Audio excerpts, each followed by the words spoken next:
Someone asked me quite recently if I wouldn't mind doing a sort of impromptu chat with regard to New Year's resolutions and how do we deal with them and so on. Well, we've all done them.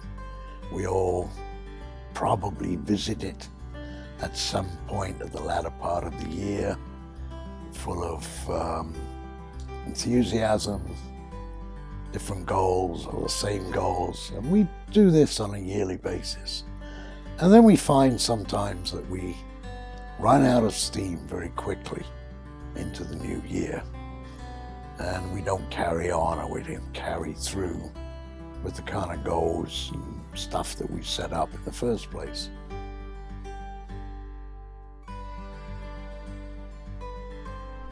Part of the reason why resolutions maybe don't work so well, or people run out of steam, could be the type of resolution or the type of goal that they've created for themselves. Maybe it's too big. Maybe it needs to be broken down into smaller parts.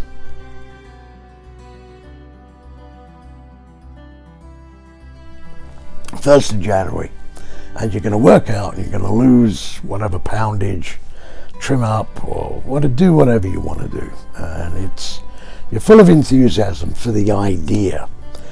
And it's a decent goal to have, particularly nowadays where health is, it's always been important, and it's important now that we take care of ourselves, our well-being. Well, what happens, generally speaking? Well, you're trying to break old habits, number one. And habits are pretty strong. They're very strong. And breaking those habits can be a very difficult process. So how do you do it? Well, let's take January the 1st.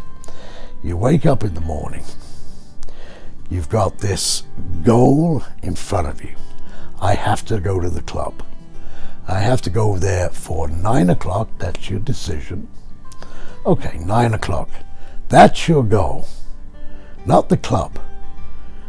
It's actually to get out of your door by 8:55 to get to the club for 9 o'clock, or whatever time you have to leave. That's the goal. But even before then, the goal is to get up, to have breakfast, to get yourself ready, and then to leave, to get in your car or whatever transport you need, and make that journey.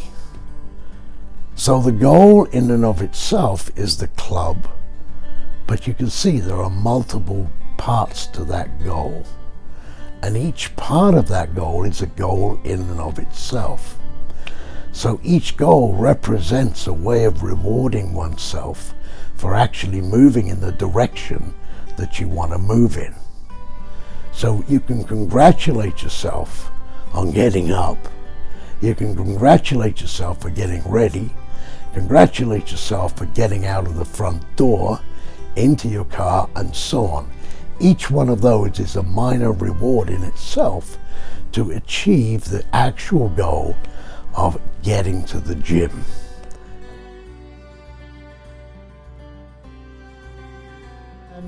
And, some people say that, how do you even get there? Well, you break it down, you have these small goals. But ultimately, when you think about it, you just got to take responsibility for the decisions that you've made. Otherwise, you're just playing around. Otherwise, you've just got all the manner of excuses going on in your life for you not to do it. And let's face it, it's easy not to do it. It's a great way to be. I don't have to do anything. Well, that's fine, but at the end of the year, you look back and you'll say, oh, I wish I'd done that. So take responsibility for actually going to do it.